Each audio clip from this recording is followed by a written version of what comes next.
Neste momento estamos embarcados en dous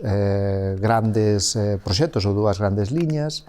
Unha é o plan de exhumación de fosas, chamamos Plan de Memoria Democrática, que xa completamos un primeiro período de 4 anos e estamos empezando o segundo. E a outra gran liña é un proxecto que tamén arrancamos este ano, que é un encargo que recibimos da Secretaría de Estado de Memoria Democrática, que é a elaboración do Censo Estatal de Vítimas do Franquismo.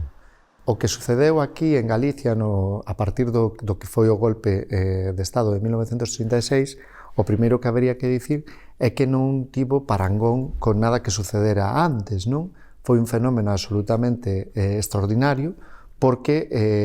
o volume de violencia con todas as distintas formas que adoptou nun territorio que ademais quedou dende o primeiro momento de man dos golpistas, dende os primeiros días, pois foi realmente,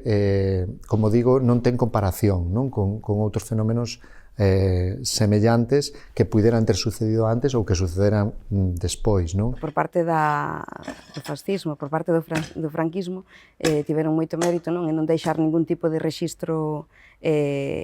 tanto simbólico como físico, que os puideran relacionar con este tipo de asesinatos que son os paseos, que é o que maioritariamente se fixo en Galicia. Entón, nós principalmente bebemos dese tipo de fontes, as fontes orais,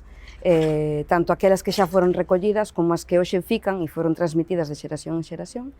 e despois pequenos documentos que podemos atopar en relación xa simplemente co cambio ou a evolución do cementerio, ver que obras se puderon facer, como puderon afectar eso a fosa.